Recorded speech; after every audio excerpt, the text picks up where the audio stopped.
밤하늘은 찢어진 먹물처럼 검었고 굵은 빗방울은 차창을 사정없이 때렸다. 와이퍼가 필사적으로 앞유리를 쓸어냈지만 시야는 여전히 흐릿했다. 박은지. 한때 날카로운 직관과 냉철한 분석력으로 이름을 날리던 전직 수사관은 이제 낡은 SUV에 운전대를 잡고 구불구불한 시골길을 달리고 있었다. 그녀의 옆자리에는 김준호, 오랜 친구이자 든든한 조력자가 앉아 있었다. 그는 은지의 과거를 알고 있었고 그녀가 세상으로부터 스스로를 격리시킨 이유를 이해하는 몇 안 되는 사람이었다. 그녀의 삶은 몇 년 전 비극적인 사건 이후 완전히 뒤바뀌었다. 당시 그녀는 총망받는 경찰이었고 복잡한 조직 범죄 사건의 핵심을 파고들고 있었다. 그러나 너무 깊이 파고든 탓일까? 아니면 누군가의 교활한 함정이었을까? 동료의 죽음과 함께 모든 것이 무너졌다. 그녀는 죄책감과 환멸감에 휩싸여 제복을 벗었고 도시의 번잡함 대신 시골의 고요함을 택했다. 이제 그녀는 작은 기업들을 위한 보안 컨설팅을 하며 최소한의 인간관계만을 유지한 채 조용히 살아가고 있었다. 그녀의 삶은 마치 빗물에 씻겨 내려가는 듯 모든 색깔을 잃어버린 풍경화와 같았다. 이 비에 어디 갔다 오는 거야? 은지야, 빨리 집에 가서 쉬어야지. 준호가 걱정스러운 목소리로 말했다. 그의 목소리에는 언제나 은지를 향한 따뜻한 염려가 묻어 있었다. 그는 은지가 스스로를 고통스럽게 만들 때마다 곁에서 묵묵히 지켜봐주는 유일한 존재였다. 은지는 희미하게 미소 지었지만 눈빛은 여전히 어둡게 가라앉아 있었다. 거래처 점검이 좀 길어졌어. 괜찮아. 이 정도 빚쯤이야. 그녀는 대수롭지 않다는 듯 말했지만 속으로는 불안감을 느끼고 있었다. 이런 날씨에는 언제든 예상치 못한 일이 벌어질 수 있었다. 바로 그 순간 어둠 속에서 무언가 튀어나왔다. 은지는 본능적으로 브레이크를 밟았고 타이어가 미끄러지는 소리와 함께 차가 크게 흔들렸다. 심장이 발밑으로 곤두박질 치는 것 같았다. 무슨 일이야? 준호가 놀라 소리쳤다. 은지는 채에서 내려 헤드라이트 불빛에 의지해 비틀거리며 다가갔다. 차 앞에 쓰러져 있는 것은 다름 아닌 개였다. 크고 털이 북슬북슬한 shepherd 종으로 보였다. 개는 고통스러운 듯 낑낑거렸고 몸은 피투성이었다. 아마도 다른 채 치이거나 숲속에서 어떤 사고를 당한 모양이었다. 비는 개의 몸을 더욱 적셨고 핏물은 빗물과 섞여 길바닥으로 흘러내렸다. 은지는 순간 망설였다. 과거의 상처가 그녀를 짓눌렀다. 그녀는 더 이상 어떤 고통이나 슬픔에도 연루되고 싶지 않았다. 그러나 개의 애처로운 눈빛은 그녀의 마음속 깊은 곳에 잠들어 있던 무언가를 건드렸다. 그것은 한때 그녀를 정의로 이끌었던 연민과 책임감의 불꽃이었다. 일단 차에 태우자. 준호야, 이대로 두면 죽을 거야. 은지는 결심한 듯 말했다. 준호는 처음에는 망설였다. 하지만 은지야, 우리는 그의 말은 이어지지 않았다. 그는 은지의 눈빛에서 단호함을 읽었기 때문이었다. 그녀는 이미 결정을 내린 상태였다. 두 사람은 조심스럽게 개를 차 뒷좌석에 태웠다.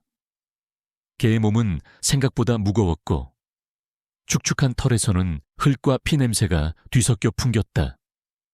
개는 뒷좌석에 웅크리고 앉아 고통스러운 숨을 몰아쉬었다. 그러나 놀랍게도 개는 차에 올라탄 순간부터 미동도 하지 않았다. 마치 이곳이 자신에게 유일한 피난처라는 것을 아는 것처럼, 아니, 어쩌면 그녀에게 무언가를 간청하는 것처럼 그녀를 응시했다. 그 개의 눈은 깊고 슬펐지만 동시에 묘한 지혜가 담겨 있는 듯했다. 병원으로 가야겠어. 은지는 차를 돌려 가장 가까운 동물병원을 향해 달렸다. 병원은 시골길 외곽에 위치해 있었고 불빛만이 어둠 속에서 희미하게 빛나고 있었다. 길을 따라 달리는 내내 개의 낑낑거리는 소리는 은지의 귀를 맴돌았다. 그것은 단순히 고통의 신음이 아니라 마치 어떤 비밀을 간직한 듯한 소리로 들렸다. 병원에 도착하자마자 은지와 준호는 개를 부축해 안으로 들어갔다. 늦은 시간이었지만 수의사 이지현은 다행히 병원에 남아 있었다. 지현은 은지와 오랜 인연이 있는 친구였다. 과거 은지가 경찰로 일할 때 유기동물 보호소와 연계된 자원봉사 활동을 하면서 알게 된 사이였다. 지현은 차분하고 능숙하게 개의 상태를 살폈다. 개의 몸은 여러 군데 찢어져 있었고 뒷다리는 심하게 부어 있었다. 영양실조의 흔적도 역력했다. 상태가 아주 안 좋아요. 이렇게 오랫동안 방치된 걸 보면 학대받았을 가능성이 커요. 지현이 안타까운 표정으로 말했다. 그녀의 목소리는 언제나 부드러웠지만 지금은 비통함이 서려 있었다. 일단 응급처치를 하고 더 자세한 검사를 해봐야겠어요. 은지는 개의 몸을 쓰다듬었다. 개의 털은 엉망이었지만 목덜미를 만지자 부드러운 감촉이 느껴졌다. 개의 눈은 여전히 그녀를 응시하고 있었다. 그 눈은 마치 그녀에게 어떤 메시지를 전달하려는 듯 간절함으로 가득 차 있었다. 은지는 알 수 없는 끌림에 이끌려 개의 눈을 깊이 들여다보았다. 그녀는 이 개가 단순한 길 잃은 동물이 아니라는 것을 직감했다. 이 개는 어떤 이야기의 시작이었다. 그녀의 직감이 날카롭게 반응하기 시작했다. 오랫동안 잠들어 있던 감각들이 다시 깨어나는 듯했다. 준호는 걱정스러운 얼굴로 은지를 바라봤다. 그는 은지가 다시 위험한 일에 뛰어드는 것을 원치 않았다. 지난번의 비극이 반복될까봐 두려웠다. 은지야, 그냥 우리가 할 수 있는 만큼만 도와주자. 더 이상 깊이 들어가면 안 돼. 그의 말은 합리적이었지만 은지의 마음은 이미 다른 곳으로 향하고 있었다. 준호야, 이 개가 우리 차에 들어온 건 우연이 아닐지도 몰라. 은지는 나지막이 말했다. 이 개의 눈에서 뭔가 절박함을 봤어. 이건 단순한 유기견 사건이 아닐 수도 있어. 그녀의 목소리에는 과거의 날카로운 탐정 본능이 되살아나고 있었다. 오랫동안 억눌려 있던 수사관의 기질이 다시 꿈틀거렸다. 그녀의 심장이 빠르게 뛰기 시작했다.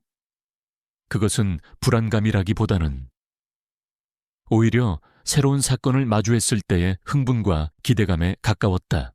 지현은 개의 다친 부위를 소독하고 붕대를 감았다. 일단은 지켜봐야 해요. 상태가 워낙 좋지 않아서 그녀는 말을 흐렸지만 은지는 개의 눈에서 희망의 불꽃을 보았다. 그녀는 개의 생명을 지켜주고 싶었고 그 뒤에 숨겨진 진실을 파헤치고 싶었다. 그것은 그녀에게 주어진 새로운 사명처럼 느껴졌다. 어쩌면 이 개는 그녀의 삶에 다시 의미를 부여해줄 열쇠일지도 모른다는 생각이 들었다. 그녀는 개의 털을 다시 한번 부드럽게 쓰다듬었다. 개의 몸에서 희미하게 진동이 느껴졌다. 그것은 개의 작은 감사함일 수도 있고 혹은 그녀에게 도움을 청하는 무언의 외침일 수도 있었다. 어둠 속에서 나타난 이 양치기개는 단순한 동물이 아니었다. 그것은 그녀의 잊혀진 과거와 그녀가 애써 외면했던 정의의 부름을 상징하는 존재였다. 은지는 알 수 있었다. 자신의 삶이 다시 한번 예측 불가능한 방향으로 흘러갈 것임을, 그리고 이 모든 것의 시작은 비 오는 밤, 한 마리 상처 입은 개와의 운명적인 만남이었다. 병원 안은 소독약 냄새와 습기 어린 공기로 가득했다. 이지현 수의사는 능숙한 손길로 개의 상처를 봉합하고 링거를 연결했다. 개의 몸은 미세하게 떨렸지만 은지의 손길에 조금씩 진정되는 듯했다. 지현은 개의 목덜미 부분을 조심스럽게 살펴보았다. 그리고는 작은 비명을 삼키며 은지에게 말했다. 은지야, 이리 와봐. 이게 그냥 유기견이 아닌 것 같아. 지현의 손가락이 가리키는 곳에는 개의 피부 아래에 작은 금속 조각이 박혀 있었다. 그것은 다름 아닌 마이크로칩이었다. 동물 등록에 사용되는 전자칩으로 개체의 신원을 파악할 수 있는 중요한 단서였다. 은지의 눈이 날카롭게 빛났다. 그녀의 심장이 다시 한번 격렬하게 뛰었다. 이것은 단순한 우연이 아니었다. 그녀의 직감이 옳았음을 증명하는 첫 번째 증거였다. 칩 리더기 가져와봐. 은지는 차분하지만 단호하게 말했다. 지현은 고개를 끄덕이며 칩 리더기를 가져왔고 개의 목덜미에 가져다 대자 작은 화면에 숫자들이 번쩍였다. 은지는 그 숫자들을 놓치지 않고 휴대폰에 기록했다. 그리고는 즉시 동물 등록 시스템에 접속하여 해당 칩 번호를 조회했다. 잠시 후 화면에 개의 정보가 나타났다. 이름 바람, 바람 품종 벨기에 말리노이즈, 벨지안 마리노의 소유주 주대항그룹 소유의 대규모 목장. 은지의 눈썹이 살짝 치켜올랐다. 대항그룹이라니. 예상 밖의 이름이었다. 대항그룹은 대한민국에서 손꼽히는 대기업 중 하나로 유통, 건설, 금융 등 다양한 사업을 영위하고 있었다. 특히 최근에는 식품 산업에 막대한 투자를 하며 대규모 목장 사업을 확장하고 있었다. 그녀는 그들의 목장이 시골 지역에 여러 곳 있다는 사실을 알고 있었다.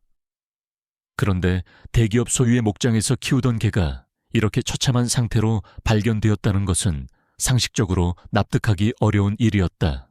대항그룹, 준호가 놀란 목소리로 중얼거렸다. 그 역시 은지와 같은 생각을 하는 듯했다.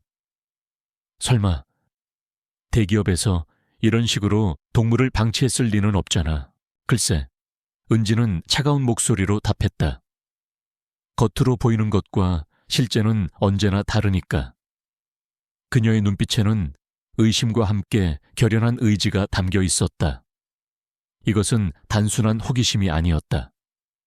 그녀는 이 개의 고통 뒤에 숨겨진 진실을 파헤쳐야 한다는 강한 충동을 느꼈다. 지현은 안절부절 못하며 은지를 바라보았다. 은지야, 대항그룹이라면 보통 기업이 아니잖아. 괜히 건드리면 위험해질 수도 있어. 그녀의 걱정은 지극히 현실적이었다. 대항그룹은 막강한 자본력과 영향력을 가지고 있었고 그들의 사업에 조금이라도 방해가 되는 존재는 가차없이 제거한다는 소문이 파다했다. 알아. 은지는 짧게 대답하며 개의 상처를 다시 한번 살폈다. 개의 눈은 여전히 그녀를 응시하고 있었다. 그 눈 속에는 절박함과 함께 알 수 없는 믿음이 담겨 있었다. 은지는 그 눈을 보며 결심했다. 이 개를 외면할 수 없었다. 이 개는 그녀에게 주어진 어쩌면 마지막 기회일지도 모른다는 생각이 들었다. 과거의 그림자에서 벗어나 다시 한번 정의를 위해 싸울 수 있는 기회. 다음 날 아침 일찍 은지는 대항그룹 목장으로 전화를 걸었다. 그녀는 자신이 길에서 다친 개를 발견했으며 칩을 통해 목장 소유의 개임을 확인했다고 설명했다. 전화기 너머의 직원은 처음에는 당황한 듯했지만 이내 침착한 목소리로 대답했다. 아, 네. 죄송합니다, 고객님. 그 개는 얼마 전 저희 목장에서 탈출한 개입니다. 찾으려고 노력했지만 찾지 못해서 죽은 줄 알았습니다. 직원의 목소리에는 어딘가 어색함이 묻어 있었다. 너무나도 자연스럽게 이어지는 변명은 오히려 은지의 의심을 증폭시켰다. 혹시 그 개를 저희 목장으로 돌려주실 수 있으신가요? 현재 개는 심한 부상을 입어 동물병원에서 치료 중입니다. 은지는 단호하게 말했다. 목장에서 어떻게 관리했기에 이렇게 처참한 상태가 된 거죠? 도대체 무슨 일이 있었던 건가요? 전화기 너머의 직원은 잠시 침묵하더니 이내 짜증이 섞인 목소리로 말했다. 그건 저희가 알아서 할 일입니다. 번거롭게 해드려 죄송합니다만. 저희 목장으로 개를 데려다 주시면 소정의 사례를 하겠습니다. 그의 목소리에는 이제 불편함이 역력했다. 사건을 축소하고 은지를 조용히 처리하려는 듯한 뉘앙스가 느껴졌다. 제가 직접 목장을 방문해서 상황을 확인하고 싶습니다. 은지는 직원의 제안을 단칼에 거절했다. 개의 상태와 목장의 관리 실태에 대해 직접 보고 듣겠습니다. 직원은 당황한 듯 했지만 이내 태도를 바꾸어 정중하게 거절했다. 저희 목장은 보안 문제로 인해 외부인의 출입이 엄격히 통제됩니다. 양해 부탁드립니다. 그의 목소리는 여전히 예의 바랐지만 숨길 수 없는 긴장감이 감돌았다. 이들의 태도는 은지의 의심을 확신으로 바꾸어 놓았다. 준호야, 아무래도 직접 가봐야겠어. 은지는 전화를 끊자마자 준호에게 말했다. 이건 단순한 유기견 사건이 아니야. 뭔가 숨기고 있어. 준호는 은지의 단호한 태도에 한숨을 쉬었다. 은지야, 네가 다시 이런 일에 얽히는 거 정말 원치 않아. 대항그룹은 우리가 상대할 만한 곳이 아니야. 그는 은지의 과거를 누구보다 잘 알고 있었기에 그녀의 안전을 염려했다. 알아. 하지만 이대로 넘어갈 수는 없어. 은지는 고개를 저었다. 그녀의 눈빛은 흔들림 없었다. 이 개가 내게 신호를 보낸 것 같아. 그리고 나는 그 신호를 외면할 수 없어. 그녀의 마음속에는 이미 정의를 향한 불꽃이 다시 타오르기 시작했다. 그녀는 이미 사건의 실마리를 잡았다고 확신했다. 개의 처참한 상태와 대항그룹 직원의 수상한 태도는 그녀에게 강한 확신을 주었다. 그녀는 병실로 돌아와 바람이라는 이름 대신 영길이라고 이름 붙인 개를 바라보았다. 영길은 이제 링거를 맞으며 편안하게 잠들어 있었다. 그녀는 영길의 머리를 부드럽게 쓰다듬었다. 이 개는 그녀에게 단순히 구조된 동물이 아니었다. 그것은 그녀의 어두운 과거를 뚫고 들어온 한 줄기 빛이었고 그녀가 잊고 살았던 정의에 대한 열정을 다시 일깨워주는 존재였다. 영길은 마치 그녀의 내면에 있는 상처받은 부분을 치유해주는 듯했다. 은지는 지현에게 영길의 치료를 잘 부탁하며 목장으로 향할 준비를 했다. 그녀는 이제 더 이상 망설이지 않았다. 그녀는 이미 이 사건의 중심에 서 있었고 뒤로 물러설 수 없다는 것을 알았다. 그녀의 심장 박동은 마치 다가올 거대한 폭풍을 예고하는 북소리처럼 크게 울리고 있었다. 그녀는 이제 다시 한번 어둠 속으로 뛰어들 준비가 되어 있었다. 그녀의 오랜 탐정 본능이 그녀를 이끌고 있었다. 대항그룹 목장으로 향하는 길은 멀고 험난했다. 구불구불한 비포장 도로를 한참 달린 후에야 드넓은 초원과 함께 거대한 목장 부지가 눈에 들어왔다. 언뜻 보기에는 평화롭고 목가적인 풍경이었다. 싱그러운 풀냄새가 코끝을 스쳤고 멀리서 소들의 울음소리가 희미하게 들려왔다. 그러나 은지의 눈에는 그 평화로움 뒤에 숨겨진 부조화가 감지되었다. 무언가 잘못되었다는 불길한 예감이 그녀의 마음을 짓눌렀다. 목장 입구에는 높은 철제 울타리와 함께 거대한 대문이 굳게 닫혀 있었다. 마치 외부인의 침입을 철저히 막으려는 듯한 인상이었다. 은지는 차를 세우고 준호와 함께 대문 앞에 섰다. 인터폰을 통해 방문 목적을 밝히자 잠시 후 대문이 스르륵 열리며 한 남자가 걸어 나왔다. 그는 바로 어제 통화했던 목장 관리자 이성민이었다. 이성민은 말쑥한 정장 차림에 단정한 머리를 하고 있었다. 그의 얼굴에는 온화한 미소가 걸려 있었지만 그 눈빛은 차갑고 날카로웠다. 마치 유리처럼 투명하지만 그 안에 어떤 감정도 담겨 있지 않은 듯했다. 은지는 그의 눈빛에서 위선과 경계를 동시에 느꼈다. 어서 오십시오. 박은지 씨, 먼 길 오시느라 고생 많으셨습니다. 이성민은 예의 바르게 인사를 건넸지만 그의 목소리에는 어딘가 비꼬는 듯한 뉘앙스가 섞여 있었다. 저희 목장까지 직접 찾아오실 줄은 몰랐군요. 개 문제라면 제가 직접 처리해드린다고 말씀드렸을 텐데요. 은지는 그의 비아냥거림을 무시하고 단도직입적으로 말했다. 개의 상태가 심각했습니다. 단순히 탈출한 개라고 보기에는 석연치 않은 부분이 많아요. 그녀는 그의 눈을 똑바로 응시했다. 직접 목장을 둘러보고 싶습니다. 바람이가 어떻게 여기서 지냈는지 확인해야 할 것 같습니다. 이성민의 얼굴에서 미소가 사라졌다. 그의 눈빛은 더욱 차가워졌다. 저희 목장은 보안상의 문제로 외부인의 출입이 엄격히 제한됩니다. 어제도 말씀드렸을 텐데요.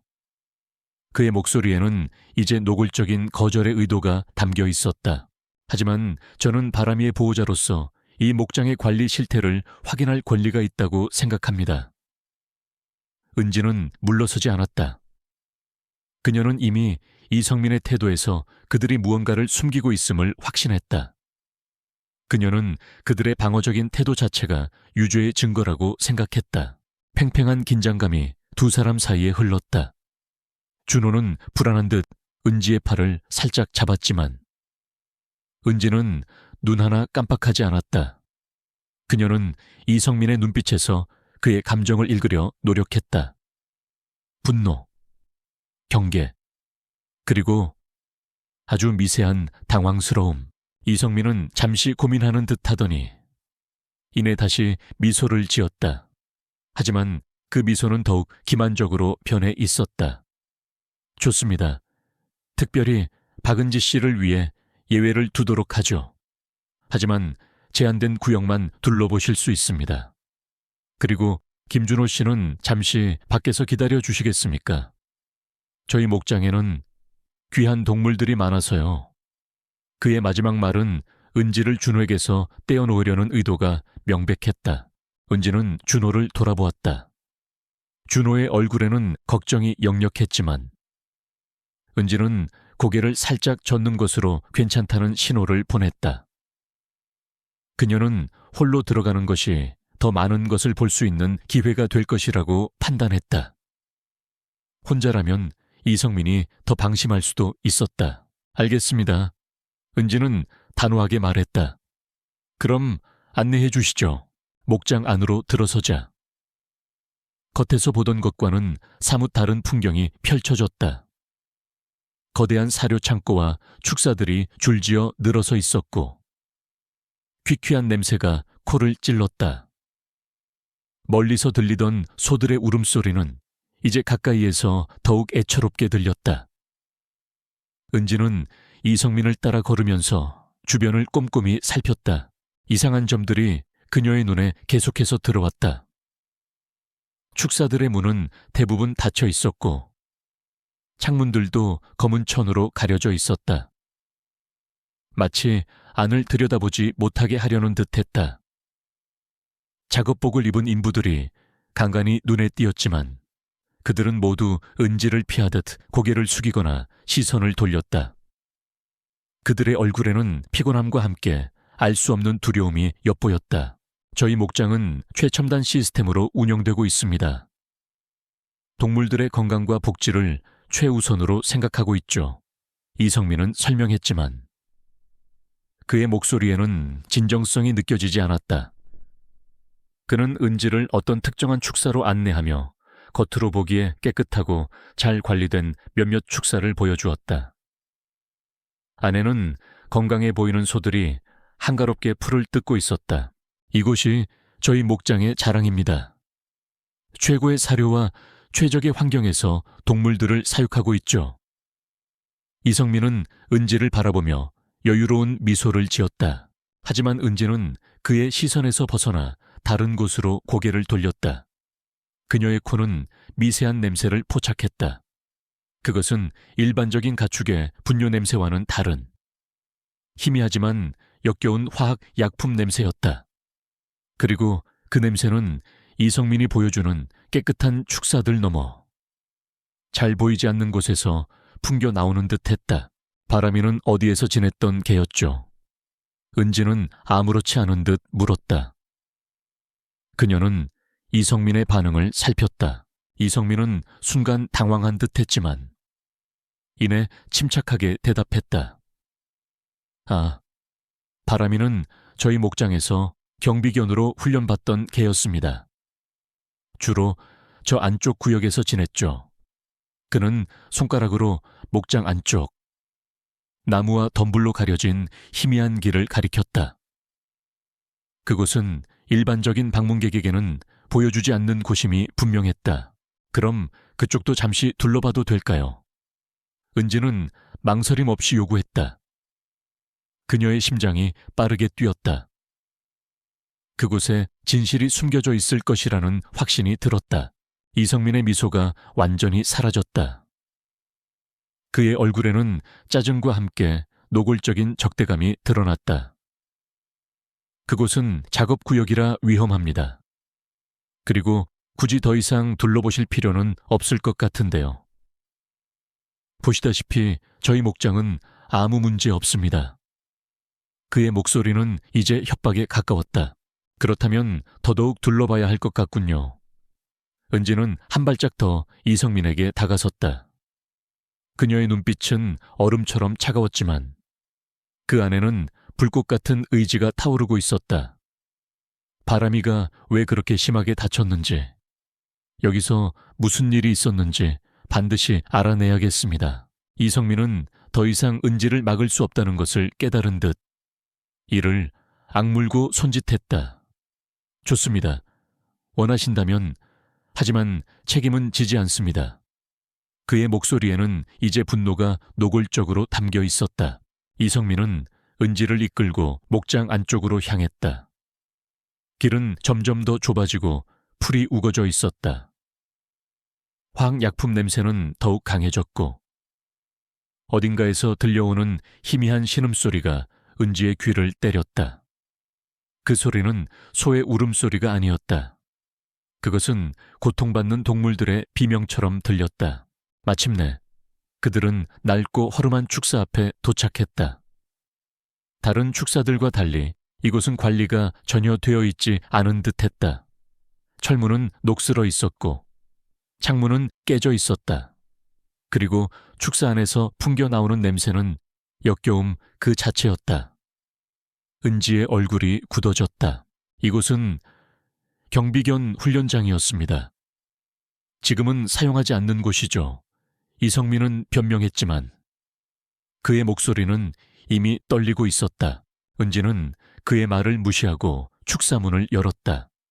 안으로 들어서자 그녀의 눈앞에 펼쳐진 광경은 충격적이었다. 축사 안은 어둡고 습했으며 바닥에는 굳은 피와 오물, 그리고 버려진 약병들이 널려 있었다. 희미한 불빛 아래 몇 마리의 개들이 쇠창살 안에 갇혀 있었다. 그들은 모두 앙상하게 마른 채 기운 없이 쓰러져 있었고 몇몇은 몸에 끔찍한 상처를 입고 있었다. 그들의 눈은 공포와 절망으로 가득 차 있었다.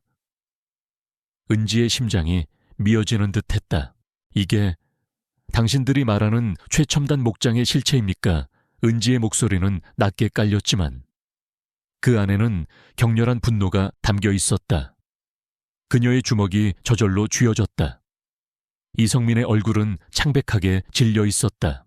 그녀는 빠르게 주변을 훑었다. 그녀의 눈은 바닥에 흩어져 있는 약병들의 라벨을 읽었다. 그것들은 동물용 의약품이 아니라 성장 촉진제와 항생제, 그리고 심지어 마취제와 신경 안정제까지 다양했다. 비정상적인 약물들이었다. 이것들은 바람이의 상처와 영양실조를 설명하기에 충분한 증거였다.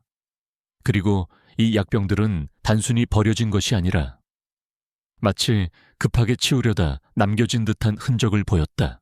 은지는 주머니에서 휴대폰을 꺼내 빠르게 사진을 찍기 시작했다. 피 묻은 솜, 찢어진 붕대, 그리고 무엇보다 끔찍한 상처를 입은 개들의 모습. 이성민은 그녀의 행동에 당황하며 소리쳤다. 지금 뭐 하는 겁니까? 사진 찍지 마세요. 이건 사생활 침해입니다. 사생활 침해. 은지는 비웃듯이 말했다. 그녀의 눈빛은 칼날처럼 날카로웠다. 이건 명백한 동물 학대이자 불법적인 약물 사용입니다. 대항그룹의 명성에 걸맞지 않는군요. 그녀는 모든 것을 기록하고 있었다. 이성민의 얼굴에 흐르는 식은땀과 그의 떨리는 손도 그녀의 시야에 포착되었다. 이성민은 분노로 얼굴이 일그러졌다. 당신, 도대체 정체가 뭐야? 그는 더 이상 침착함을 유지할 수 없었다. 은지는 그의 눈빛에서 그가 그녀를 단순한 호기심 많은 여자로 치부했다가 큰 오산을 했다는 것을 읽었다. 저는 이 모든 진실을 세상에 알릴 겁니다.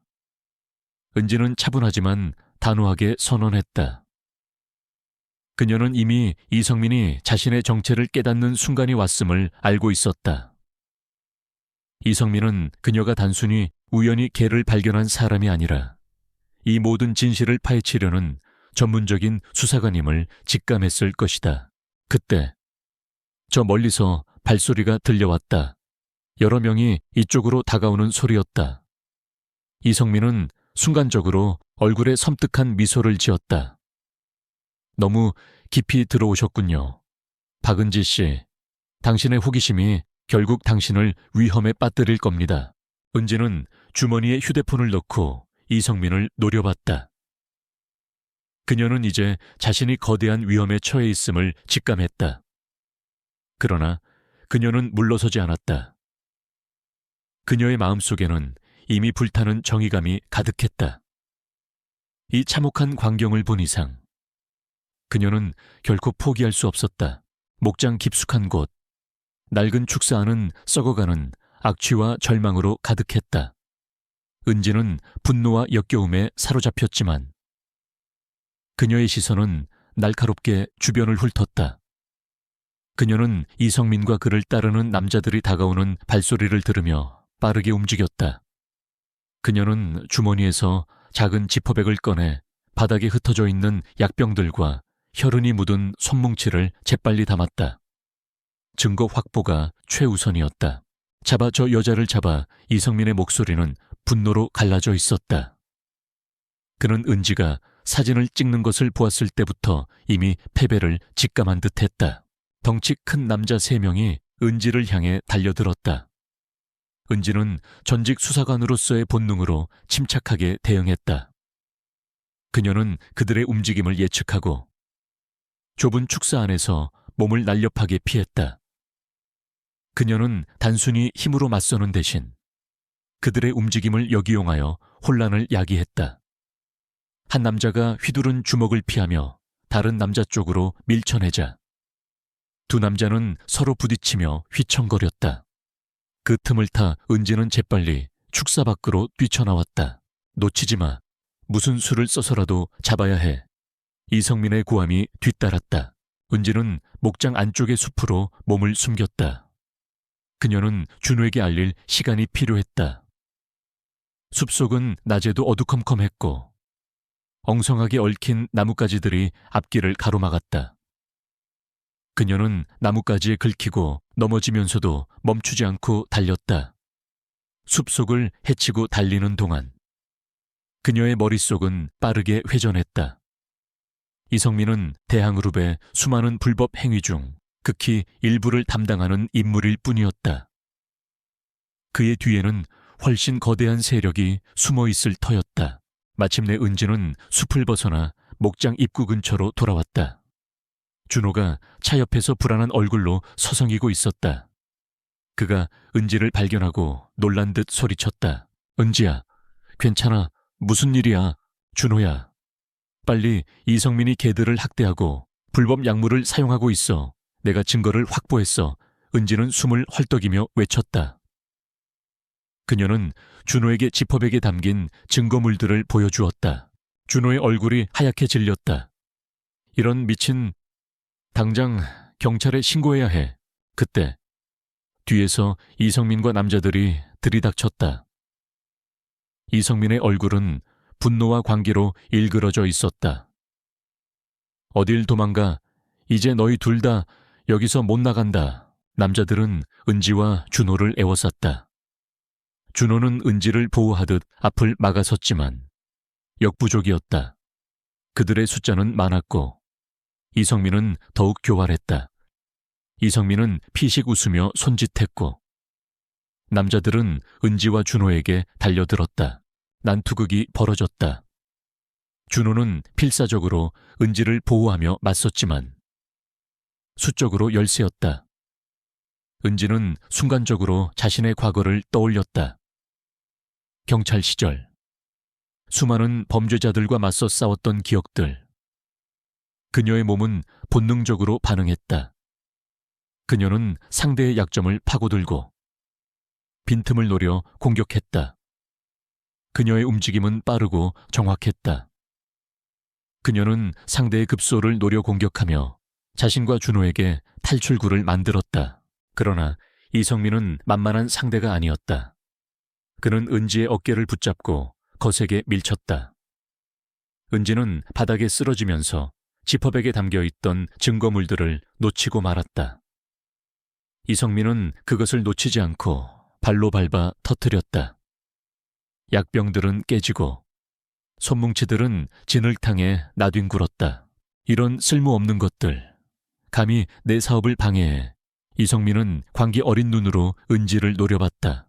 그때 저 멀리서 경찰차의 사이렌 소리가 들려왔다. 이성민과 남자들은 당황한 듯 서로를 바라보았다. 은지가 미리 설치해둔 비상호출 장치를 준호가 활성화시킨 덕분이었다.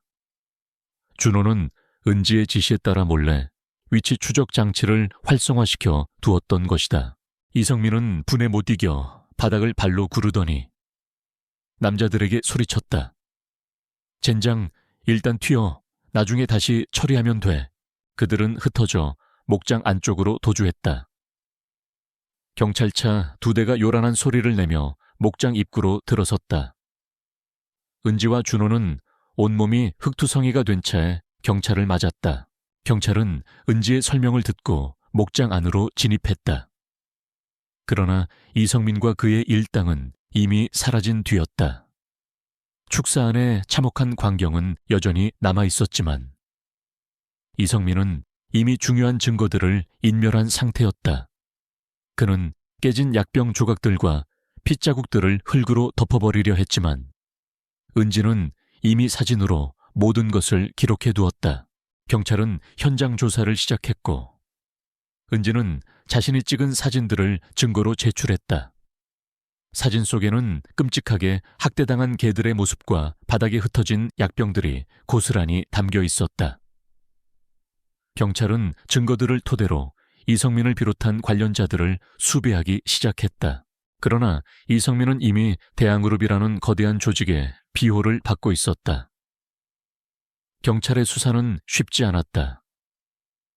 얼마 지나지 않아 이성민 측에서는 변호사를 선임하고 은지가 제시한 증거들이 조작되었으며 그녀가 개인적인 원한으로 대항그룹을 음해하려 한다고 주장했다. 그들은 언론을 통해 은지의 과거를 들춰내고 그녀를 정신적으로 불안정한 사람으로 몰아쓰려 했다.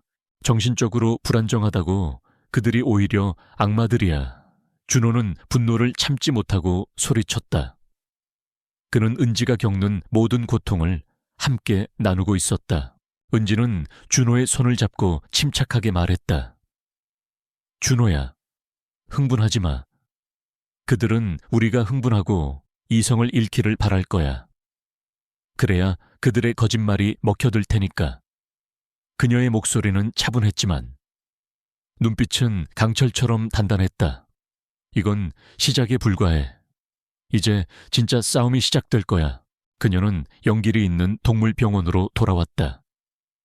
영길은 여전히 회복 중이었지만 눈빛은 이전보다 훨씬 생기가 넘쳤다. 은지가 축사에서 찍은 사진들을 영길에게 보여주자 영길은 사진 속의 다른 개들을 알아보는 듯 낑낑거리며 슬픈 눈빛을 보냈다. 영길은 그들과 함께 고통받았던 과거를 기억하고 있었다. 걱정 마. 영길아, 내가 반드시 그들을 구해줄 거야. 은지는 영길의 머리를 쓰다듬으며 속삭였다. 그녀는 영길의 눈빛에서 그녀가 겪는 고통을 이해하고 지지해주는 듯한 느낌을 받았다. 밤늦게까지 은지는 증거들을 다시 확인하고 대한그룹과 관련된 정보들을 수집했다. 그녀는 과거의 동료들과 연락을 취하며 도움을 요청했다. 그녀의 명성과 능력은 여전히 유효했다. 몇몇 동료들은 그녀의 요청에 기꺼이 응하며 대한그룹의 숨겨진 비리들을 파헤치는 데 도움을 주었다. 그녀는 대한그룹이 단순히 동물 학대만을 저지른 것이 아님을 직감했다. 그들은 분명 더 큰 범죄를 은폐하기 위해 동물들을 이용하고 있을 터였다. 그리고 그들의 뒤에는 이성민보다 훨씬 더 높은 위치에 있는 보이지 않는 그림자가 드리워져 있을 것이었다. 며칠 후 은지는 대한그룹의 불법적인 사업 확장과 관련된 수상한 자금 흐름을 포착했다. 그들은 대규모 목장 사업을 빌미로 정부 보조금을 편취하고 있었으며 심지어 불법적인 방법으로 확보한 토지에서 유전자 조작 작물을 재배하고 있었다. 동물학대는 이러한 불법적인 사업의 부산물에 불과했다. 이성민은 단순히 목장 관리자가 아니라 이 거대한 범죄 네트워크의 하수인 중 한 명이었던 것이다. 그리고 은지는 또 다른 중요한 단서를 발견했다. 대한그룹의 고위 임원 중 한 명인 김태호 전무가 이성민과 은밀하게 접촉해 온 사실을 알아냈다. 김태호는 대한그룹 내에서도 막강한 영향력을 가진 인물로 잔인하고 냉혈한 성격으로 악명이 높았다. 그는 자신의 이익을 위해서는 수단과 방법을 가리지 않는 인물이었다. 은지는 직감했다. 김태호가 바로 이 모든 사건의 배후에 있는 진짜 주범이라는 것을. 그녀는 밤늦도록 자료들을 분석하며 김태호의 약점을 찾았다. 그의 모든 행적을 추적하고 그의 숨겨진 자금 흐름을 파헤쳤다. 그녀는 한때 그녀를 무너뜨렸던 비극의 그림자에서 벗어나 이제는 더욱 강하고 날카로운 칼날이 되어 있었다. 그녀의 목표는 명확했다. 김태호와 그의 추악한 제국을 무너뜨리고 고통받는 생명들을 구원하는 것. 그녀는 컴퓨터 화면에 비친 김태호의 냉혹한 얼굴을 노려봤다. 싸움은 이제 막 시작되었다. 그녀는 홀로 이 거대한 악에 맞서야 한다는 것을 알았지만 더 이상 두렵지 않았다. 그녀에게는 영길이라는 이름의 충직한 동반자가 있었고 준호라는 든든한 지원군이 있었다. 그리고 무엇보다 그녀의 심장 속에는 꺼지지 않는 정의의 불꽃이 타오르고 있었다. 김태호 전무의 이름이 은지의 입에서 흘러나왔을 때 준호의 얼굴은 경악으로 물들었다. 김태호는 대한그룹의 실세 중 한 명이었고 그의 이름 앞에는 언제나 비열하고 잔혹하다는 수식어가 따라붙었다. 평범한 시민이 감히 넘볼 수 없는 거대한 존재였다. 김태호 전무라니. 은지야, 너무 위험해. 그자는 우리가 상상하는 것 이상으로 무서운 사람이야. 괜히 건드렸다가 우리 목숨까지 위험해질 수도 있어. 준호의 목소리에는 두려움이 섞여 있었다. 그는 은지가 또다시 상처받는 것을 원치 않았다. 은지는 차분하게 고개를 저었다. 알아. 준호야.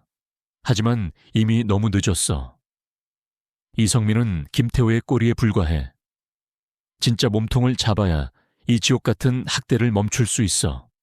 그리고 영길이와 그곳에 갇힌 다른 개들을 위해서라도 나는 멈출 수 없어. 그녀의 눈빛은 흔들림 없었다. 오히려 강한 의지로 불타오르고 있었다. 과거의 아픔이 그녀를 짓누르기보다 오히려 그녀를 더욱 강하게 만들었다. 그녀는 며칠 밤낮으로 김태호에 대한 정보를 파헤쳤다. 그녀의 네트워크는 과거의 동료들뿐만 아니라 정의로운 언론인, 동물보호단체 활동가들까지 확대되었다. 그녀는 대항그룹의 불법적인 토지 매입, 유전자 조작 작물 재배, 그리고 무엇보다 중요한 기업 비자금 조성에 대한 결정적인 증거들을 하나둘씩 수집했다. 이 모든 비리에는 김태호의 그림자가 드리워져 있었다. 그 과정에서 은지는 충격적인 사실을 알게 되었다. 대항그룹의 목장에서 학대당하던 개들은 단순히 경비견이나 식용견이 아니었다. 그들은 김태호의 지시 아래 불법적인 동물 실험에 동원되고 있었던 것이다. 새로운 약물들의 효능을 실험하거나 유전자 조작 작물의 안정성을 테스트하는 데 이용되었다. 바람이가 심한 부상을 입고 탈출한 것은 이러한 잔인한 실활용 과정에서 비롯된 일이었다. 그녀의 분노는 극에 달했다. 은지는 수집한 모든 증거들을 정리하여 기자회견을 준비했다. 준호는 그녀의 결정을 존중했지만 여전히 불안한 마음을 감출 수 없었다. 기자회견이라니 김태호가 가만히 있지 않을 거야. 분명 언론을 통해 너를 공격할 거야. 그래야 그들이 내게 집중할 테고 나는 그들의 진짜 목표가 아님을 증명할 수 있을 거야. 은지는 차분하게 대답했다. 그녀는 이미 모든 시나리오를 예상하고 있었다.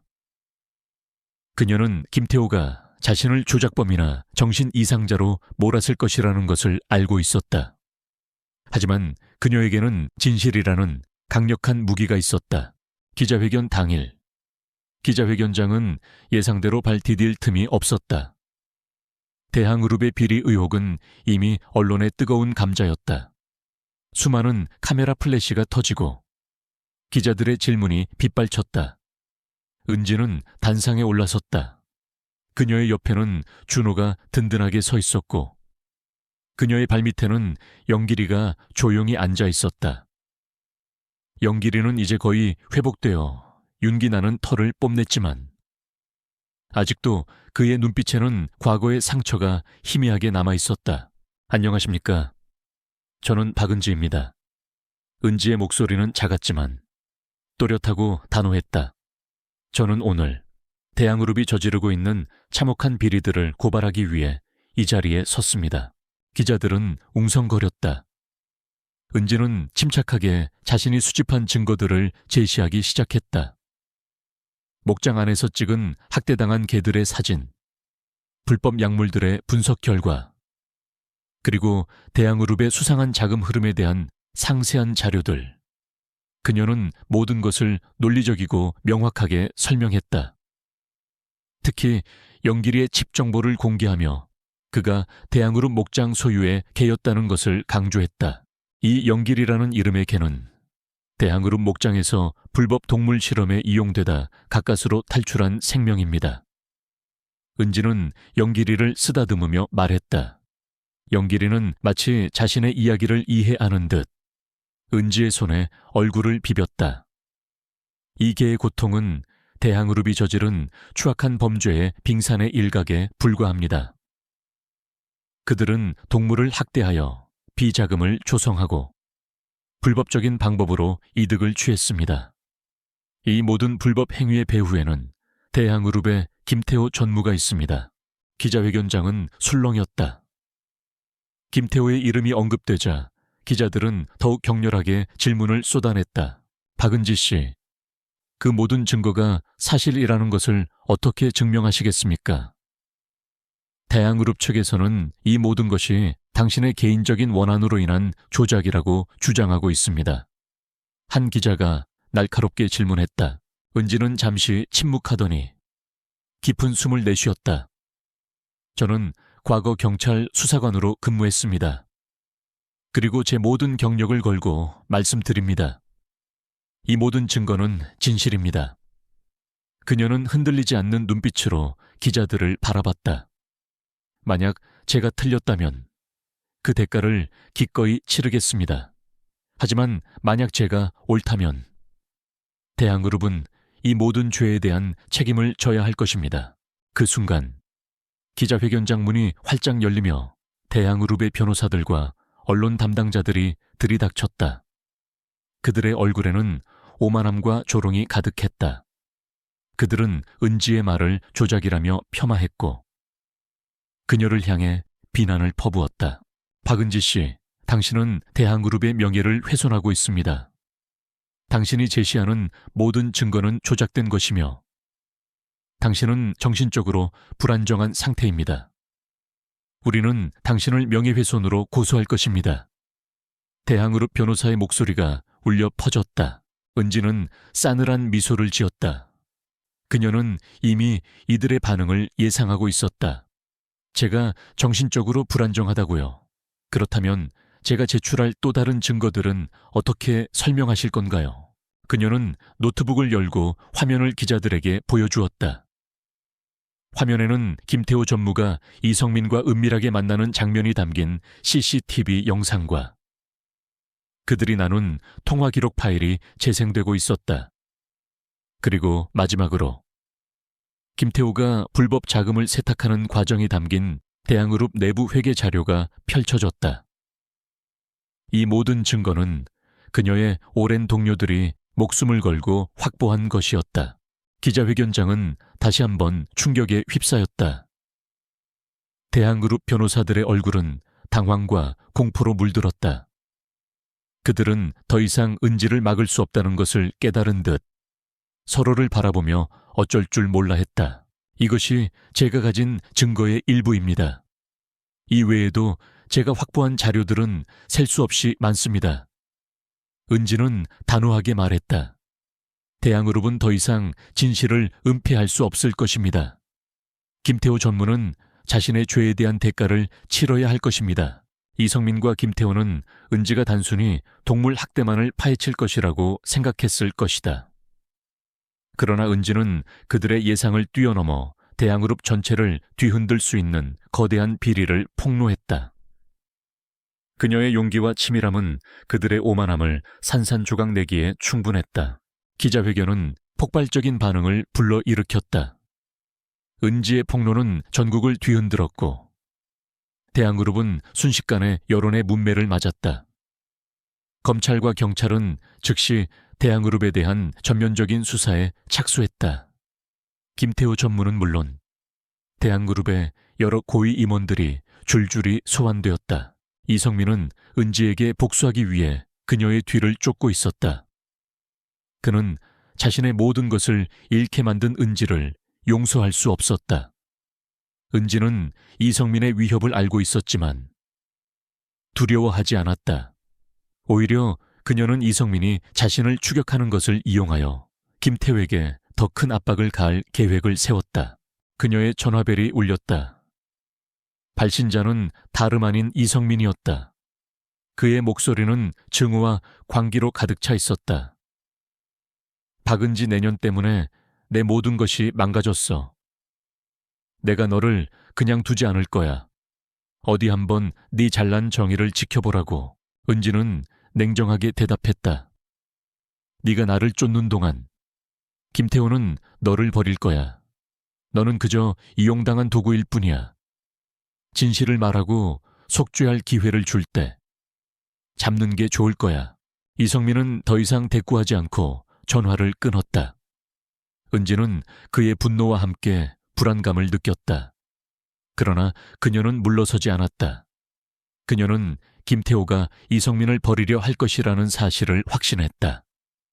그리고 그 순간이 바로 김태호의 몰락을 가속화시킬 결정적인 기회가 될 것이었다.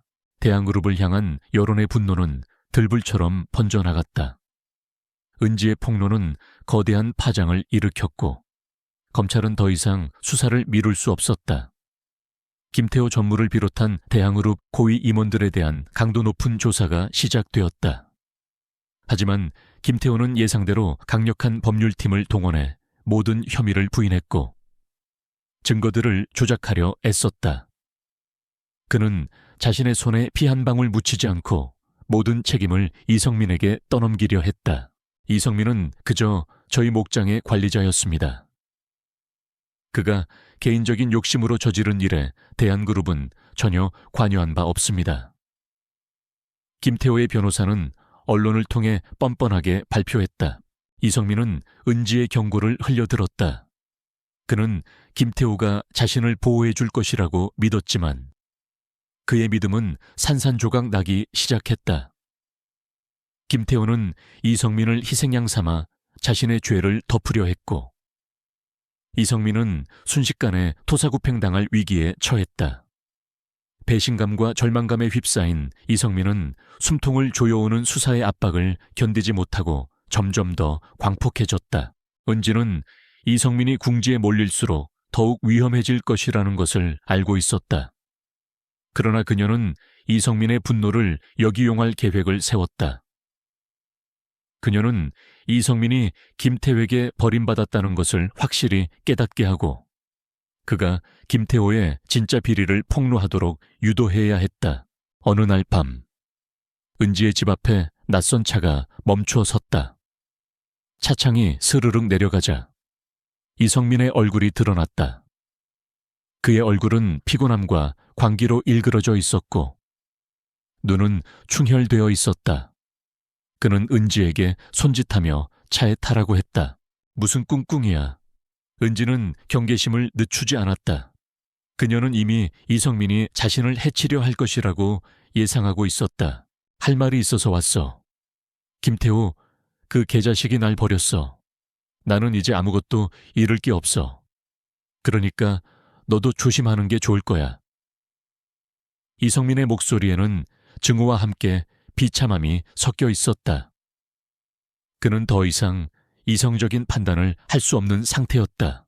은지는 그의 광기 어린 눈을 보며 차분하게 말했다. 네가 나를 해치려 한다면 네가 가진 모든 진실은 영원히 묻히게 될 거야.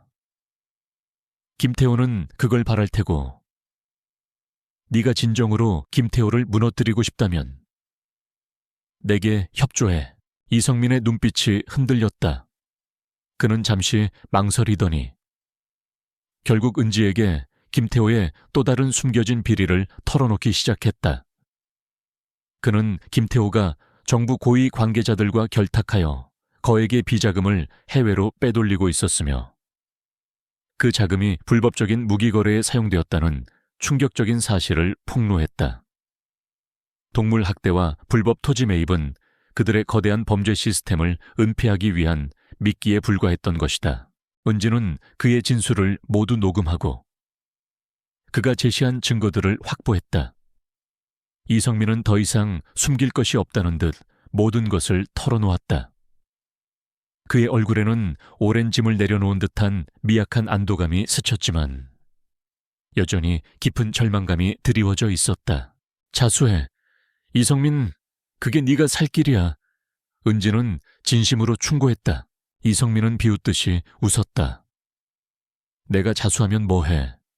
그들은 나를 감옥에서 썩게 만들고 김태호는 여전히 잘 먹고 잘 살 텐데 진실은 언젠가 밝혀지게 되어 있어. 너는 김태호를 무너뜨릴 결정적인 증인이 될 수 있어. 그러면 너의 죄는 감경될 거야. 은지는 그를 설득했다. 그녀는 이성민이 김태호를 무너뜨리는데 중요한 역할을 할 수 있다는 것을 알고 있었다. 이성민은 결국 은지의 설득에 넘어가 자수하기로 결심했다. 그는 김태호의 모든 범죄를 폭로하고 자신이 저지른 죄에 대한 대가를 치르겠다고 말했다. 은지는 그를 경찰서로 데려갔다.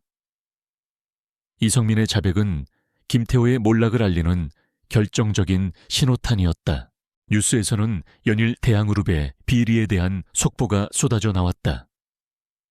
김태호는 언론의 집중포화를 맞았고 그의 이미지와 대한그룹의 주가는 연일 폭락했다. 그는 이제 더 이상 버틸 수 없었다.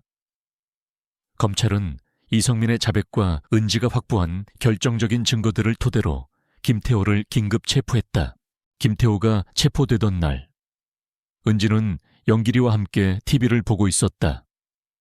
화면 속 김태호는 이전의 오만하고 냉혹한 모습은 온데간이 없고 초췌하고 불안한 얼굴로 경찰에 이끌려가는 모습이었다. 그의 눈빛에는 절망과 함께 은지를 향한 분노와 원망이 서려 있었다. 영길이는 TV 화면 속 김태호를 한참 동안 바라보더니 작게 으르렁거렸다. 그는 마치 김태호가 자신과 친구들을 학대했던 자라는 것을 알아보는 듯했다. 은지는 영길이를 쓰다듬으며 말했다. 이제 다 끝났어. 영길아, 너를 괴롭히던 사람들은 이제 벌을 받을 거야. 하지만 은지는 알고 있었다. 김태호의 몰락은 단지 시작에 불과했다. 대항그룹의 뿌리 깊은 비리는 김태호 한 사람으로 끝나지 않을 터였다. 더 깊은 곳에 숨어있는 거대한 악의 세력들이 여전히 존재할 것이었다. 그녀는 이 모든 진실을 세상에 알리고 진정한 정의를 구현해야 한다는 사명감을 느꼈다. 몇 주 후, 김태호 전무에 대한 재판이 시작되었다. 은지는 핵심 증인으로 법정에 섰다. 그녀는 침착하고 명확하게 자신이 수집한 모든 증거들과 이성민의 자백 내용을 설명했다. 그녀의 증언은 김태호의 변호인들이 제시하는 모든 논리들을 무너뜨렸다. 법정에서는 김태호와 은지 사이에 팽팽한 신경전이 펼쳐졌다. 김태호는 은지를 향해 노골적인 적대감과 경멸을 드러냈다. 그는 은지가 자신을 파멸시키려 한다며 소리쳤지만 그의 외침은 이미 힘을 잃은 자의 절규에 불과했다.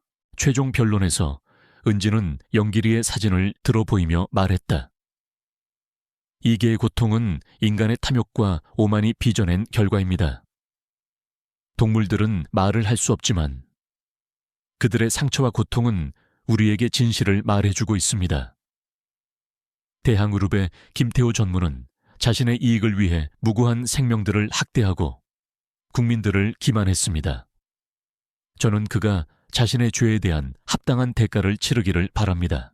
재판부는 은지가 제시한 압도적인 증거들과 이성민의 자백, 그리고 영길이의 상처받은 모습이 담긴 사진들을 종합적으로 고려하여 김태호에게 유죄를 선고했다. 김태호는 수많은 혐의로 징역형을 선고받았고 대항그룹은 막대한 벌금과 함께 이미지에 치명적인 타격을 입었다.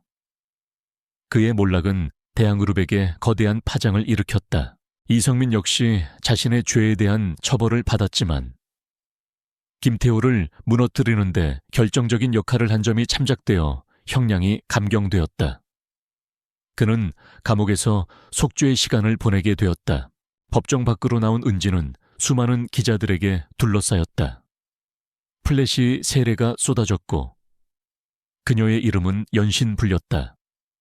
그녀는 이제 더 이상 이름 없는 전직 수사관이 아니었다. 그녀는 대한민국 사회에 숨겨진 악을 폭로하고 정의를 구현한 영웅이었다. 박은지 씨, 소감이 어떻습니까? 대항그룹을 상대로 승리하셨군요. 한 기자가 흥분해서 물었다. 은지는 담담하게 대답했다. 이것은 저의 승리가 아니라 진실과 정의의 승리입니다. 그리고 고통받는 모든 생명들의 승리입니다. 그녀의 눈빛은 여전히 차분했지만 그 안에는 깊은 만족감과 함께 씁쓸함이 교차했다. 모든 것을 바로잡았지만 상처 입은 영혼들은 여전히 치유되어야 했다. 그녀는 고개를 돌려 준호와 영길이를 바라봤다. 영길이는 이제 완전히 건강을 되찾은 듯 은지의 다리에 몸을 비비며 애교를 부렸다.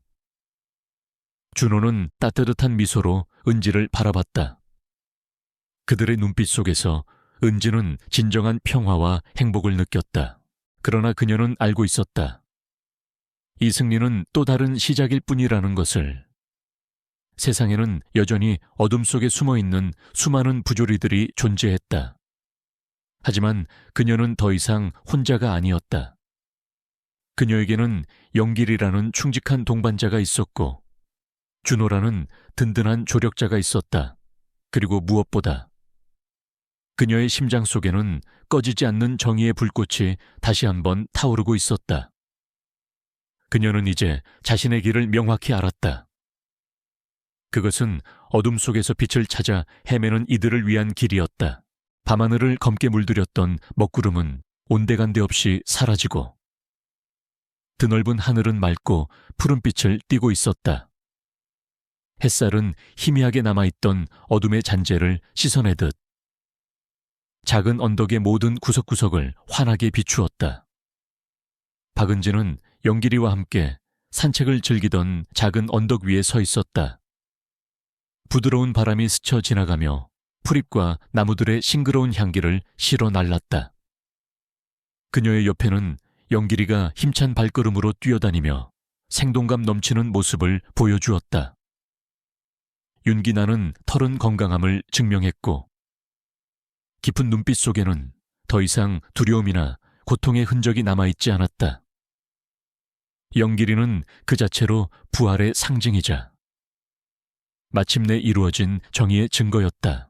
재판이 끝난 후 은지의 삶은 곧바로 예전처럼 돌아가지 않았다.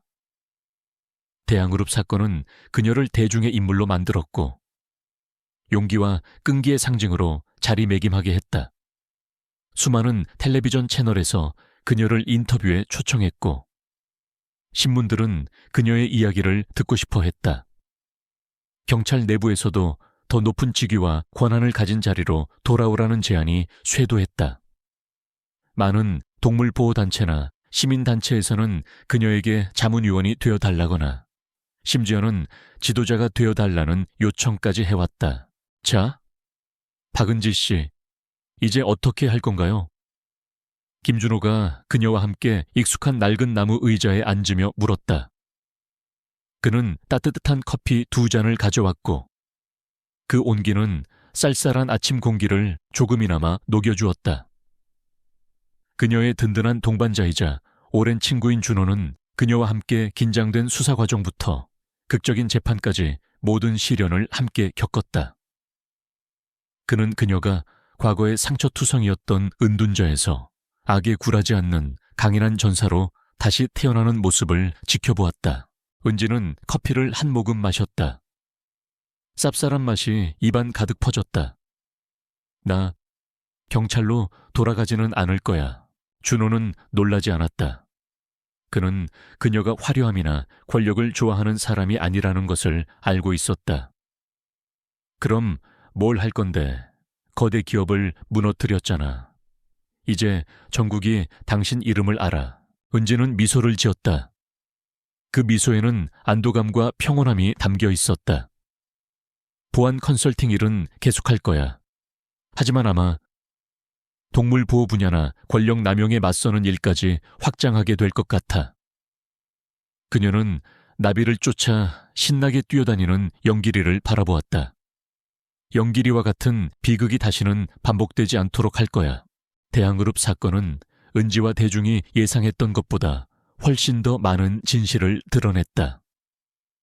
단순한 동물 학대와 금융 사기를 넘어 고위 관계자들과 다른 기업들까지 연루된 깊은 부패 네트워크가 밝혀졌다. 모든 음모의 배후였던 김태호는 자신의 죄에 합당한 형벌을 받았다. 그의 오만함과 법에 대한 경멸은 결국 그 자신의 몰락을 자초했다. 공범이었던 이성민도 자신의 잘못을 깨닫고 수사에 중요한 진술을 제공하여 형량을 감경받았지만 여전히 법의 심판을 피할 수는 없었다. 이 사건은 여러 분야, 특히 농축산 및 식품산업 전반에 걸쳐 대대적인 정화의 물결을 일으켰고 기업들은 자신들의 운영을 더욱 투명하게 공개해야 했다. 더욱 엄격하고 실질적인 동물보호법들도 새롭게 제정되고 통과되었다. 이 모든 것이 은지가 남긴 유산의 일부였다. 그러나 은지에게 가장 중요한 것은 명성이나 권력이 아니었다. 그것은 바로 치유였다. 수년간 과거의 그림자 속에서 살던 그녀는 정의를 위한 싸움을 통해 비로소 빛을 찾았다. 그녀는 자신을 용서하는 법을 배웠고 과거의 비극이 자신의 잘못이 아니었음을 깨달았다. 그리고 자신이 할 수 있는 모든 것을 다 했음을 알았다. 그 고통은 이제 그녀를 짓누르기보다 오히려 더욱 강한 의지를 불어넣는 원동력이 되었다. 은지와 준호의 관계 또한 더욱 깊어졌다. 그는 단순한 친구가 아니라 든든한 버팀목이자 그녀를 조건 없이 믿고 지지해주는 유일한 사람이었다. 그들은 함께 위험에 맞서고 걱정을 나누고 작은 기쁨까지 함께했다. 그들 사이에는 많은 말이 필요 없었다. 단지 눈빛만으로도 서로를 이해할 수 있었다. 보이지? 은지와 영길이 이제 완전히 건강해졌어. 준호가 뛰노는 개를 가리키며 말했다. 녀석은 이제 진짜 가족을 찾은 거야. 은지는 미소 지었다. 영길이는 그녀의 삶에서 없어서는 안 될 존재가 되었다. 단순한 개가 아니라 친구이자 동료였으며 그녀가 싸워야 했던 이유를 끊임없이 상기시켜주는 존재였다. 때때로 그녀가 지치거나 낙담할 때면 영길이의 영리하고 충성스러운 눈빛은 그녀에게 다시금 힘을 불어넣어 주었다. 시골에서의 평범한 삶은 이제 새로운 의미를 갖게 되었다. 매일 아침 눈을 뜰 때마다 은지는 더 이상 과거의 짐에 짓눌리지 않았다. 대신 그녀는 평온함과 삶의 목적을 느꼈다. 그녀는 여전히 컨설팅 일을 계속했지만 이제는 동물보호소로 자원봉사를 떠나 영길이의 이야기를 나누고 다른 사람들에게 영감을 주는 시간도 가졌다. 어느 날 오후 은지가 마당에서 책을 읽고 있을 때 작은 새 한 마리가 근처 나뭇가지에 앉아 지저귀기 시작했다. 영길이는 그녀의 무릎에 머리를 기대고 곤히 잠들어 있었다.